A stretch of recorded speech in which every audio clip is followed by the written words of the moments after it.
We've got Mr. Eric Brown here. Eric was actually one of our first meetings we did back in 2021, probably August, I think, right in the middle of COVID. You decided to start selling final expense face-to-face, I think was the story, right? Yep, middle of COVID. So he's agreed to be here to do a Q&A on what it's like to be a top producer in the final expense face-to-face arena. So we're going to go over how you got into the business, how you run your day-to-day, what kind of things you experience. And the goal here is just to parlay and provide experience to those of you who are here in person and those of you live on what it takes to be successful. So let's start off by hearing a little bit more about yourself and your background. My name's Eric Brown. I live in South Central Virginia, born and raised there. Left for probably 20 years, came back, was working in my dad's lumber business. Had a sister who passed away of cancer, so helped with the business, but got to a point where kind of wanted my own business, and I did some different things, job search. Long story short, got recruited by a insurance agency online. You know, they recruit everybody. So I got recruited, and in the process of Googling, like, who are these people? Are they creditable? I found David reviewing them and was like, got to investigating a little more. And I thought, man, I think I could do this. And then had to talk to my wife about convincing her I could do it. And I said, I think I can at least make enough money to get back my initial investment.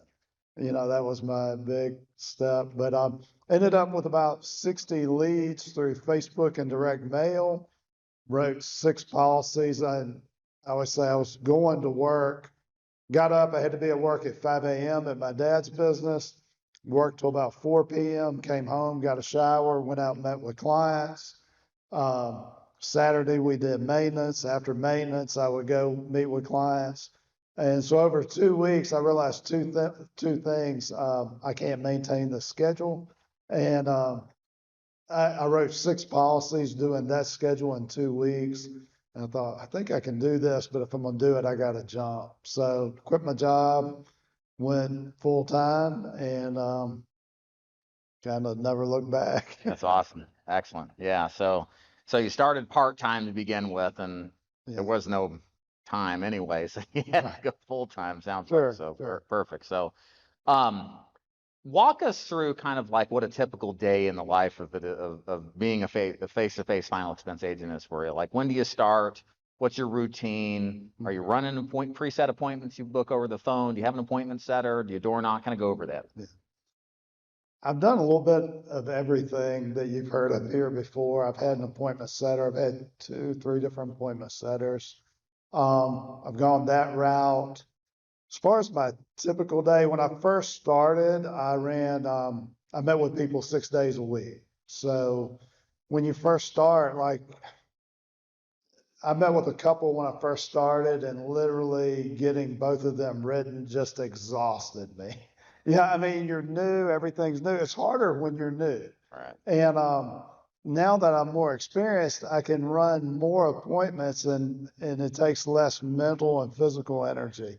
So I want to run 20 appointments a week. I know if I run 20 appointments a week, I'm going to average 8 to 10 policies apps a week. So that's kind of my thought, the way I run it. I do work Saturdays. I don't sell on Saturday. So Saturday's my day to get all my folders reorganized, to process anything that needs processed, I do Medicare, so I'll return Medicare calls. Saturday's my day for that. I like to be done by 2 o'clock on Saturday. That's kind of my normal day.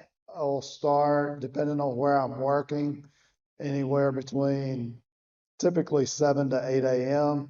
I'm very disciplined with my route, so I use a routing software, put my leads in, get my route. I print out all my cards, my direct mail cards. I print them out. It's just easier they're uploaded into my CRM. It's just easier for me to print them out every day. Right. And they come out in order. and I'm ready to go. So I have my route, and I don't use an appointment setter now, but the reason I don't is I'm a lot better at door knocking now. So the appointment setters were kind of running me all over, even within the same county, and I was getting enough note, and I'm like, I can do better just running my leads. Talk about that a little bit more. Like, why do you think you do better just simply straight up door knocking the leads as opposed to having preset appointments? Why do I do better? Yeah. So I'm a good door knocker. Yeah. Okay. Well, naturally, of course. I mean, well, the preset leads, I mean, you're dependent on the appointment setter, and you know, they may be getting the low hanging fruit, or they may just get people like, yeah, I'll do the appointment. And the person sets an appointment knowing they're not going to be at home, Right. you know, so you run into that. But probably just the door knocking. I kind of give you an example. My mindset, now I have times where, and I view it like a baseball player. I wasn't a good baseball player because I was, one, not that talented, but two, I was always scared of striking out. So I wouldn't swing the bat. Well, in this business, you got to swing the bat. Yeah. Well, a great baseball player is going to walk to the dugout 6 to 7 times for every 10 at bats, you know, 60 to 70 times for every 100 at bats. He's going to walk back to the dugout out. And you're going to have the same thing in sales. You're going to walk back to the car and not getting the sale or not getting in. And a good baseball player, like they go through the process of what could I have done better? You know, they evaluate. But if you read Martin Seligman's book on learned optimism, a baseball player never internalizes like, I'm not a good hitter or I can't hit. Right. You know, they're just like, hey, he got me that time. There was a curveball. Didn't expect that. It was looking for fat. And that's the way I approach kind of door knocking. I do a quick little evaluation. What could I do better? And a lot of times there's things, but at the end of the day, it's never my fault I didn't get in. But I had a lady just a while back. She had filled out a card in the winter, and I door knocked her, and she goes, I didn't fill out that card. And I said, you know, that's just my job. Bam! She shut the door. Well, she filled out another card, and I went back like in April, and she was on her porch, and I get out of my car and I said, hi, I'm Eric. I never mentioned other than, but hi, I'm Eric. I'm here because you filled out the card. It's my job to give you the Walmart card to deliver the information. You know, whatever you do, it's up to you. She looked kind of scared. She said, well, I just did a policy, but I'm not sure I did the right thing. I did it over the phone 30 minutes ago. Oh, I said, wow. okay, well, let me sit down. If it's best for you, what you have, I'll tell you and I'll leave. But if I can do better, I'll show you. So she kind of got a crap policy, and I showed her what we could do, worked with her. When the health stuff, she it really about to make me cry because she said that in the health stuff, she was on an anti-anxiety, antidepressant because she had been sexually assaulted 3 years earlier. Mm. And so, you know, yeah, she slammed the door in the winter, but that had nothing to do with me. Right. Yeah. You know, and I'm sitting there about to cry, you know, just, hey, I'm so sorry. And, but yeah, so that's kind of my overall door knocking. Yeah. Since you hit on that, I'm going to share a personal story because it's so important that you disconnect the outcomes of every attempt that you do and understand that most of the time, the vast majority of the time, it's not you, it's them. And there are things in our people's lives that you don't even have a faintest idea of what's going on. I had quit the business. This is the moment I quit the business about 12 months in. I had a preset appointment, had a terrible day, called the appointment, knowing you never call to confirm an appointment, guys, by the way, if you take one thing home. And I called the lady and I said, hey, I'm coming over. Your son said call to confirm before I come, and I'm coming. And she says, oh, that's funny. I just signed up with 2 other gentlemen that just left and bought a policy. And you have to understand how crushed I was. And I said, well, that's funny. Your son said I could come over. And she said, well, it sounds funny, but that's what happened. Bye, click. And then I was like, screw this business. I'm done. So I got back into the business, did more direct mail, right? And she sent another card back, as they always do. They always are going to send another card back. And so this time I just showed up. I didn't even bother picking up the phone. And I walked over and the son was out there talking. And I said, hey, what's going on? Blah, blah, blah, blah. I started talking, right? And I said, we had set an appointment and, your mom said she bought a policy. And he looked at me and said, no, she didn't. I was like, well, that's what she said. He said, oh, that's probably her Alzheimer's kicking in again. And so this is when I learned that lesson. It's like, I didn't know she had, cognitive issues. She was going through, seeing things, whatever was going on, bless her heart. But that is what caused me to quit, and not understanding that there's so much, you can't see what that person's life and perspective is, and you have to forgive them. You can't take it personally. You have to understand it's just the timing thing sometimes, and you just have to go to the next one. So thank you for sharing that too, because we all are going to experience that day after day, week after week, and you have to learn how to deal with that and to not take it personal, right? So talk about that a little bit further. So what do you say at the door to get in? Kind of walk us through your script. What kind of objections do you hear? Take us through that process. Okay.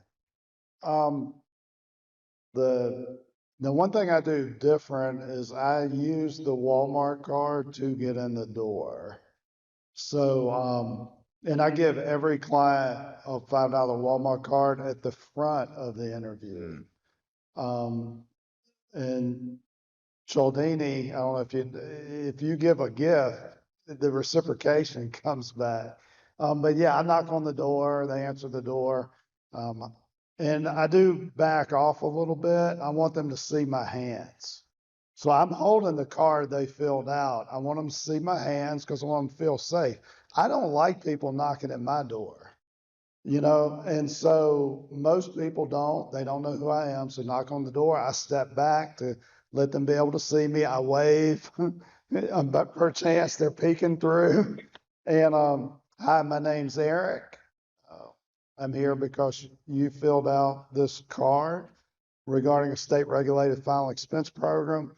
It's my job to deliver, and a free Walmart card. It's my job to deliver the information about the program and to deliver the Walmart card. Whatever you do with both of them is up to you. And then would you rather meet outside or inside? Usually my closing. Obviously, if the weather's bad, would you rather meet in the dining room or and most people don't have a dining room. Would you rather meet at the table or, on the couch, wherever? I get every type of objection. Sometimes I do it good. I already have insurance. That's the most common one. I already have it. Not interested. All kind of stuff. Well, it's just my job to deliver the information. Won't take but a few minutes. Whatever you do with it's up to you. And I get a lot of people just, hey, come on in. Which, surprising number. What happens if they ask, is this life insurance? What do you say? I'm not scared of the insurance question. And and maybe I shouldn't, but I use the word insurance because I'm like, that's what it is. It's like insurance. And I'll say a state regulated final expense program or insurance. My job's just to deliver the information. You'll meet outside or inside, right. Basically. Sometimes I do better than others though, Dave. I have to. Yeah. Hey, you win some, you lose some, right? Any questions from the audience here? Anybody have a question on door knocking, kind of the process, anything like that? We're getting to maybe more about the presentation. Yeah. Okay. Hold on one sec. I'm coming to Hilly. I was wondering if, do you have the Walmart gift card? Is it on the mailer, or you just bring it it's like a regular mailer and you just bring it just because and use that for reciprocity? Okay. I use Lead Concepts. It mentions a free Walmart card on the mailer. So he can, and then I sent my wife, he'll show you the lead. Chris will show it to you. Checks in the mail. Checks in the mail.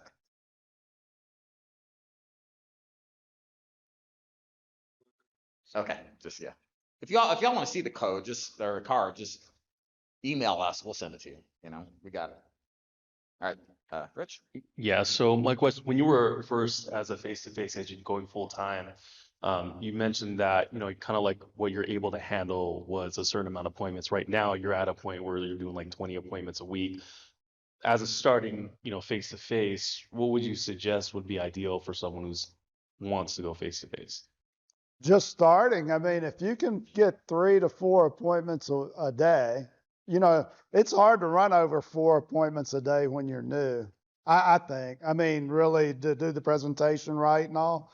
I mean, if you average 3 a day, you're going to hit 15 a week or 18 if you're working Saturdays. But I mean, I think by the numbers, you need to be full-time 6 to 8 apps a week. So you need to be doing 12 to 16 presentations a week. And when I say appointments, I mean full presentations. 15 is good, you think? Yeah. Oh, yeah. Yeah, that's the number. If you read enough of like Joe and I have been talking a lot about authors and you know, good insurance books out there, and what you'll find reading through them is so many times the magic number 15 comes up. The idea that if you really want to make consistent income, you have to complete 15 appointments, completed appointments every single week. Not 15 booked and then 7 showed. Now that's 7, not 15.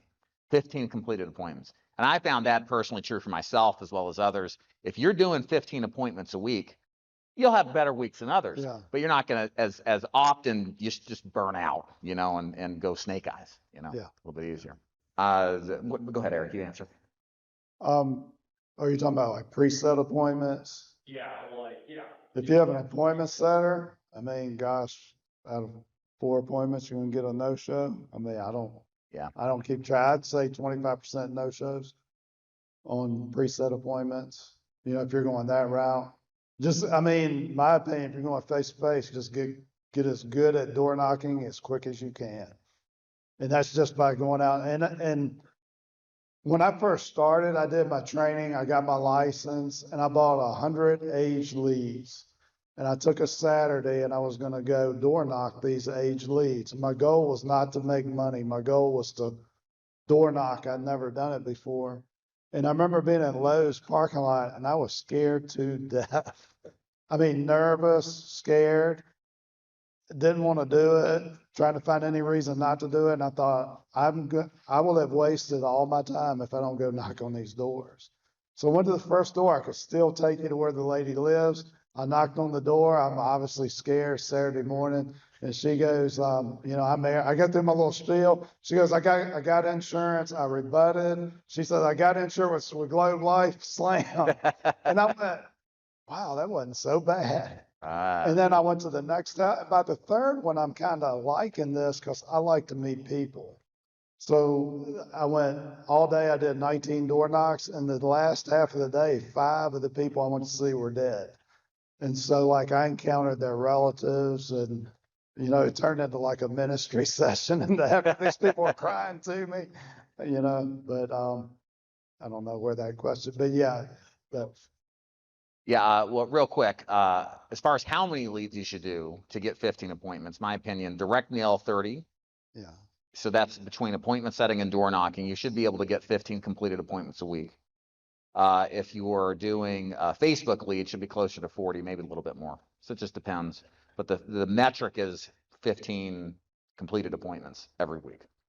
And then I'd like your opinion on this. So sometimes agents come into the business and they're told, hey, get age leads. They're cheap.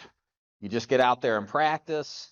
And, you know, my opinion's always been there's some truth to that, but there's also some consequence, right? You know, you're going to get beat up a lot more. It's going to be depressing if you don't have the right mindset. Can you kind of give us your opinion on the veracity or the, you know, working age leads? Is that a good idea? Do you prefer, say, fresh and exclusive leads? Where do you stand on that? Fresh and exclusive leads all day long. The age leads come in if you've never door knocked and you want a cheap way to have a lot of people. Like I didn't sell anything that day. I only got 1 presentation, but I overcame my fear. Yeah, I mean, that's what I was doing. Worth it, yeah. And then the new leads, that was like gold. And then when I was new in the business and I'd worked down my leads, I worked them real hard. And then fresh leads would come in and be like, wow, I'm back selling again. Right. So fresh leads are in my opinion, the way to go. And you had mentioned earlier, you did Facebook leads, but obviously now you're doing the Walmart gift card based direct mail leads, compliments of leadconcepts.com. Yeah. Why direct mail and not Facebook leads? The shelf life of the lead.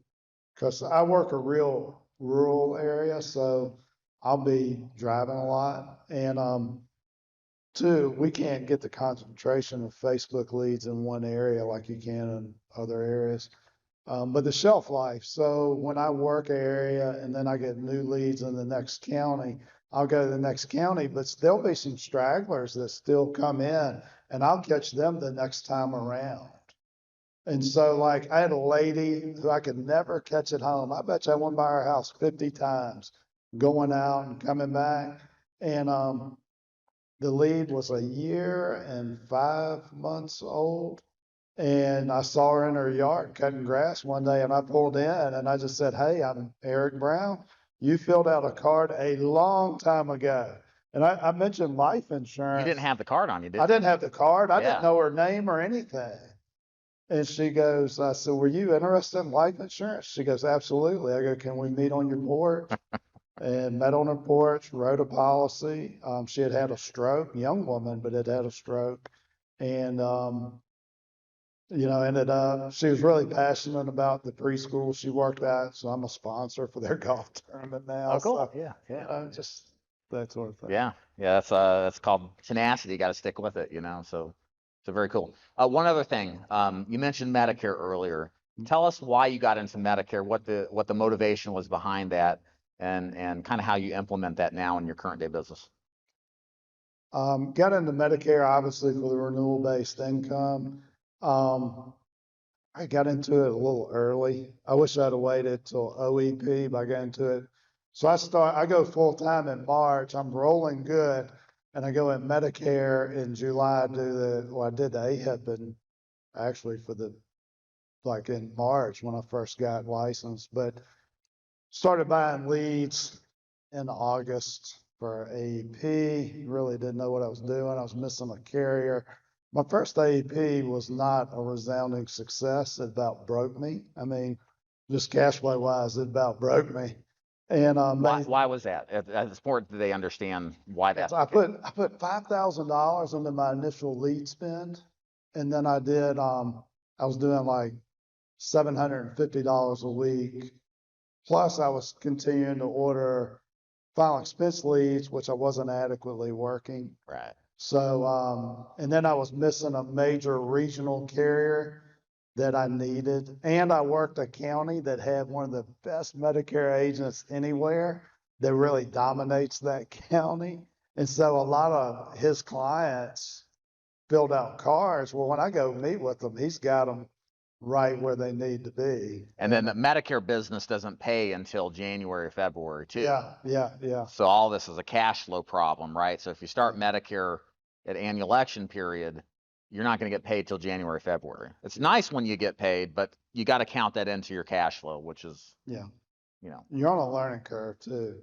correct, right? You're on a 100%. learning curve. You got to learn the plans, your area. Well, how I do it now is like I'll focus on Medicare during AEP. And the rest of the year, I'm focused on final expense and referral business for Medicare because I built a lot of referrals with Medicare just by, like I'll meet with somebody and they're a state retiree and I'll explain how you can never leave your plan. Yeah. Because if you leave, you can't get back in. Right. And they don't you call 1-800 numbers, don't do anything. Yeah. And they'll trust me and then they'll refer me out. So you'll write that through the year?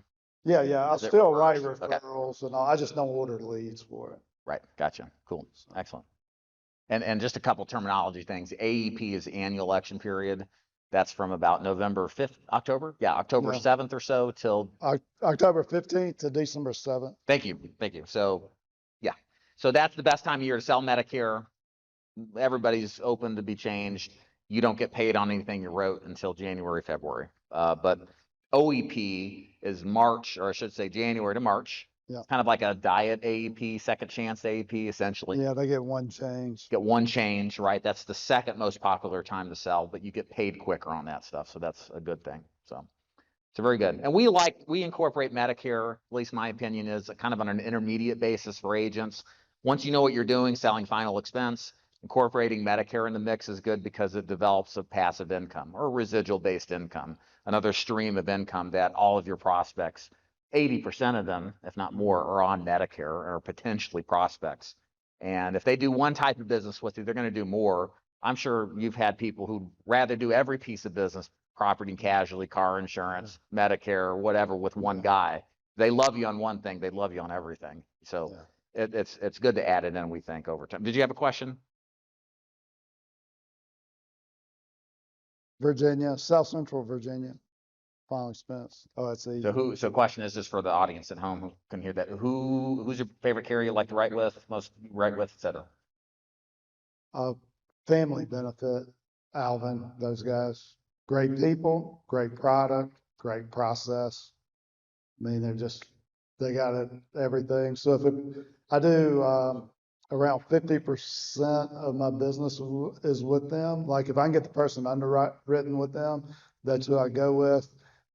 Second is Prosperity, on first day coverage, Royal Neighbors, obviously for diabetic neuropathy, Forrester some, and then, I got GTL, Great Western, AIG. So one of the things I would recommend too is how many of you actually have life insurance? Okay. How many of you have whole life insurance? Okay. My advice, buy a whole life insurance policy, even if it's a little one. I'm with, my wife and I have policies with Family Benefit Life. So when a client, I tell them I'm a client as well as an agent. And if they say, well, I'm not comfortable doing the bank account, I go, they draft my bank account every month, just like they do all my other clients. But it'll give you more credibility selling if you actually have you. And it does some on the inside of you too.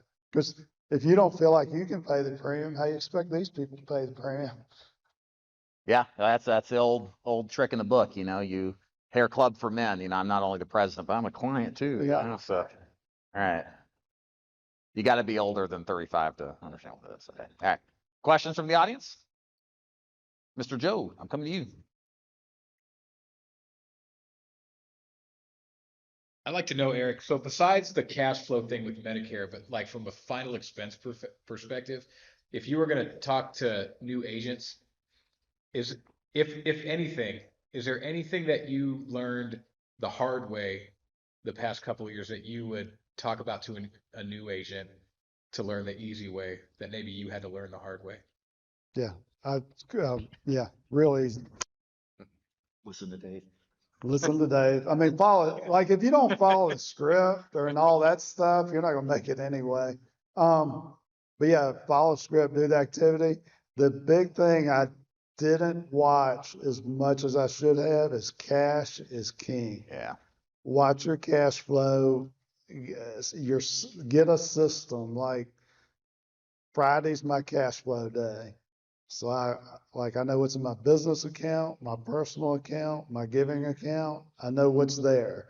I watch the cash flow. I know my lead spend. That was probably what I had to learn the hard way. I had enough credit. I had really good credit. I have good credit. And to overcome mistakes.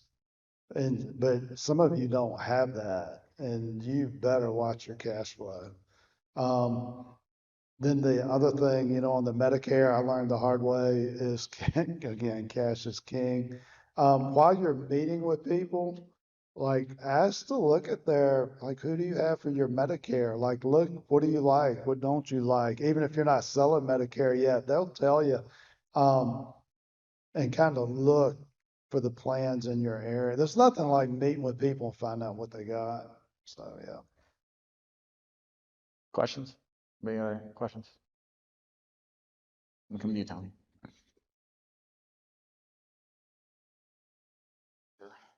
All right. Just hold it. No, you got it. Go ahead. All right. When you're selling final expense, with Medicare, I don't know if you sell Advantage or supplements. It's that you got to do the scope of appointment thing. Do you wait a couple days, or how do you get through that when you sell your final expense clients, Medicare? I'm pretty compliant. Makes sense. Yeah. Yeah, I get your question. 48 hours. Yeah. Yeah, next AEP, there's rule changes, but I have a carrier who, if I use them at all, on Medicare, they require a 48-hour buffer before you can write a final expense. And that's a carrier rule. Oh, wow, yeah. Typically, if you're meeting about final expense and they ask you, you got your Medicare, and they want to talk Medicare, you could scope them up and meet that day. Right. You can transition from final expense to Medicare, but not Medicare to final expense. Is typically how that works. But the rules are, it's like playing football where they change the rules every week. It's a Right. moving target. It's very frustrating. Right, absolutely. Any other questions? We're kind of delving a little bit of presentation training. Sure, sure. So let's start with a couple of tips. So when you're in the door, you gotten in, you did your script, you're at the kitchen table. Give us some tips, kind of like, think of like 2 or 3 things that you think are really powerful in getting the prospect to believe, like, and trust you enough to buy. Be trustworthy. I mean, it's like, it's not that complicated. Either you're trustworthy or you're not. Do you trust yourself? Do you like the people? I grew up poor. My dad hid it in business, but I grew up poor. My grandparents would have been final expense clients, my great grandparents. So I'm more comfortable with poor clients than I am with wealthy clients. I'm actually very comfortable because I grew up poor. And value their home. And this is I've been working with a personal coach since I was 49. I'm 54 now, so 5 years. But be fully present. Like, be grateful that they don't owe you anything. They don't owe you to let you in their door. They don't owe you to tell you the truth. They don't owe you to listen to you. So whatever they give you, be grateful. I'm amazed. These people don't know me from Adam. Not only are they listening to me and interacting, but they're purchasing from me. Make it, like, just be grateful. And so in the door, like, be grateful, be fully present, be nice. I don't need to be their best friend. I do need to be friendly, but I'm an insurance professional. I'm not trying to be their best friend. I'm not trying to have a 10 to 15-minute conversation about their grandchildren. I'll say, well, you're a grandparent. How many grandkids do you have? I've got 5. I move pretty quick right into why I'm there. And I do lead with, so Ms. Jones, here's your $5. I said, this Walmart card won't make you rich. It might even get you a half dozen eggs, $5. And so if I get oh gosh, then I know they were probably in it for the Walmart card. Yeah. So it and I can adjust. But yeah, I'm there to listen to them about why they filled out the card, what their thoughts are about life insurance. The one area I'm still working on is getting to their why. That's you learn that, like, asking that extra question. I keep reminding Eric, ask the extra question. Ask the extra question. Which my coach, she said, Eric, she had a background in banking sales. She goes, it's more important to gain their trust. And which I'm good at, because if they have what they need, like I had a lady last week, 72, looked at her policy, 15,000 in whole life. She got it in her early 60s. She only wanted to be cremated, and she is guaranteed issue now. And so as I said, I gave her the quote, and she goes, Eric, I don't think I need it. What do you think? And I'm like, well, you told me your goals. You're 72, you want cremation, you did a really good job getting it when you got it. You've had the stroke, the new insurance is expensive. If you're my sister, my mom, I don't think you need it either. And she goes, well, thank you. I really appreciate that. And, I mean, like, and that's just my approach. That would probably, if you're in an organization, they probably wouldn't like that. Well, I find that it's karma, right? If you do the right thing, the money will be there. If you do enough activity and the right thing, then the money will take care of itself. It really does, so. So yeah, perfect. Boy, I just drew a blank. Anybody got any questions while I figure out what I was gonna answer? Anybody? Yeah. I mean, there's a good chance she'll send somebody my way. Right. We all have to sleep at night. Right. Very important. Right. Yeah. So, okay. Cool. Anybody have any questions? Chris. All right. Craziest final expense story. Go. R-rated only. No, my very first, this is my first, I'm still part-time. I haven't gone full-time, but it's my first Saturday running appointments throughout the day. And, the first one went kind of quick. Well, the second one, I knew I had this lead, so I pulled over. I said, I think I got a lead near here. So I looked at my stuff, and there was a trailer and kind of off the road. And I go down, and the lady, I knock on the door. Well, I didn't know it. They had security cameras everywhere. She answers the door with like a nickel-plated 44 Magnum. And she goes, don't you dare make the wrong move. And I was like, I said, ma'am, I had a pink card at that time. I said, ma'am, you don't have to worry about a thing. I'm here about this pink card you sent in. And if you don't want to talk to me, that's fine.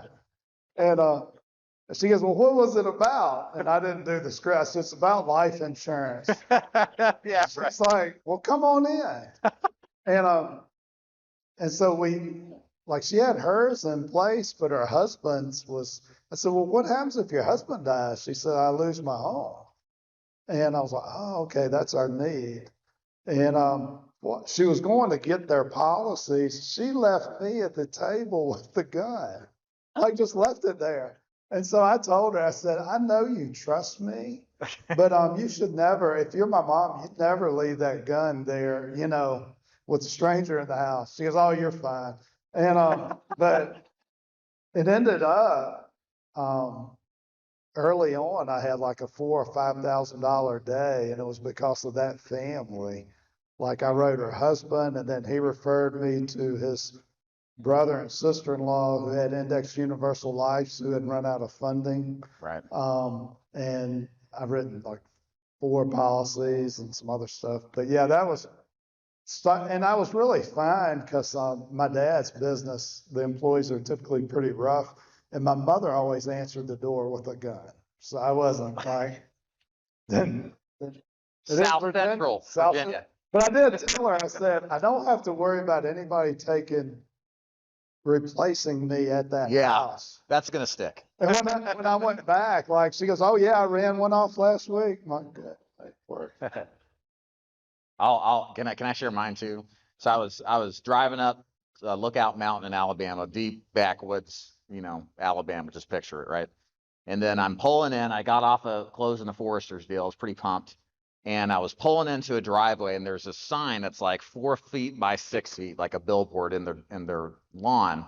And it said, any damage done to your property or to you is not the responsible of this property owner, signed the Knights or whatever their name was. And I was like, normally I wouldn't have gone there, but I was feeling pretty good. I said, screw it, let's do it. So I start going down the driveway, and I get about halfway there, and there's a dude in a rocking chair watching the whole time. And he saw me pause, read a sign, and keep coming, right? So my shtick is I always play a, all shucks guy. Hey, what's going on? You Mr. Knight? And he said, depends who's asking. I said, you're the man I'm looking for. And so he came out and talked, and then he brought his wife out. And she was like, if you could look up like best final expense prospect in the dictionary, it was her. She needed it so bad on her. She wanted it on him, excuse me. He had a heart attack 3 years or 5 years ago, and she only could pay $20 a month, but I could get her with 5-star, right? The only problem was, I was talking to her, not him. He went off somewhere else to fool with his truck. She's like, let's just go get his signature. I'm like, okay. So we walk over there, and she's like, honey, I just need you to sign this paper. And he got out of his car and he says, I'm not signing no mother. Beep, beep, beep. And I'm sitting there, like frozen, right? And he said, he just started going mad, angry, just flipping out. And he said, sir, you're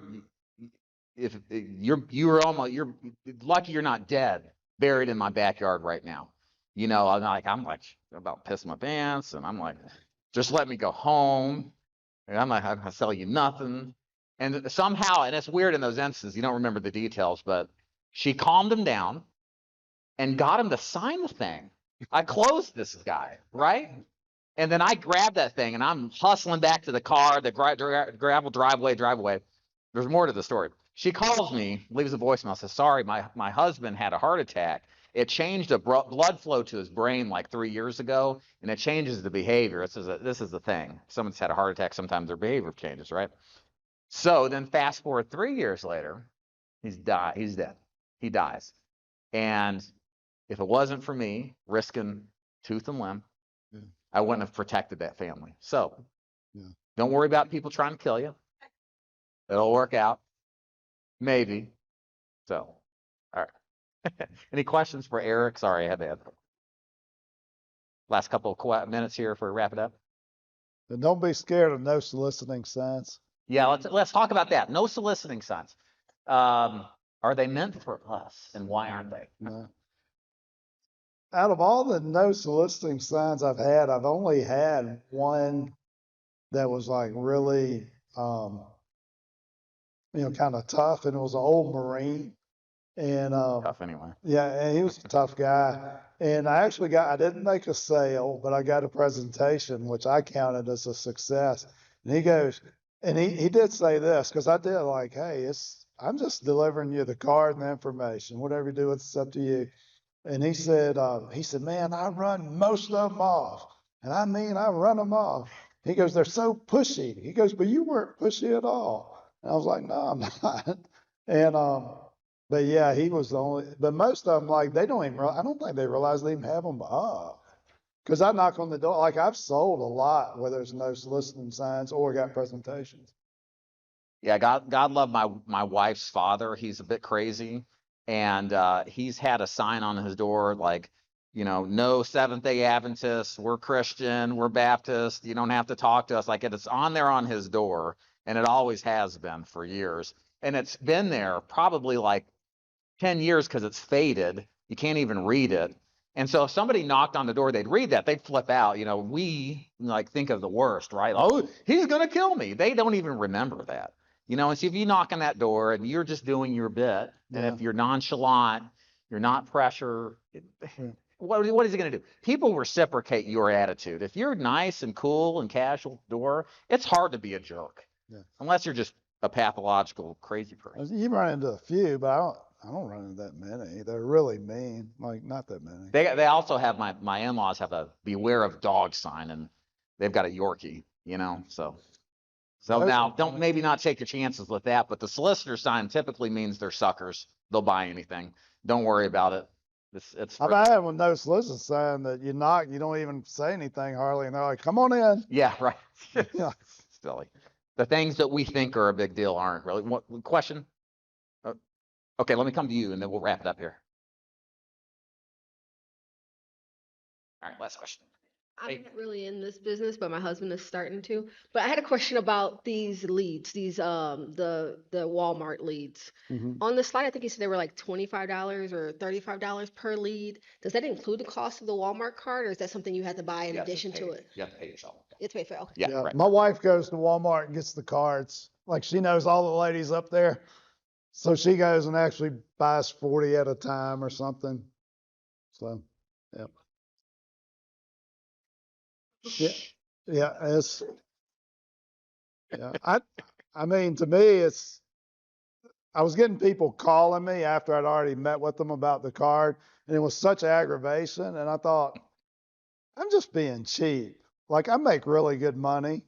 Like give them the card, use it to my benefit, and just roll, man. Just roll. Like, yeah. Yeah, if you don't give them the card and they remember, they'll call you at 2 a.m.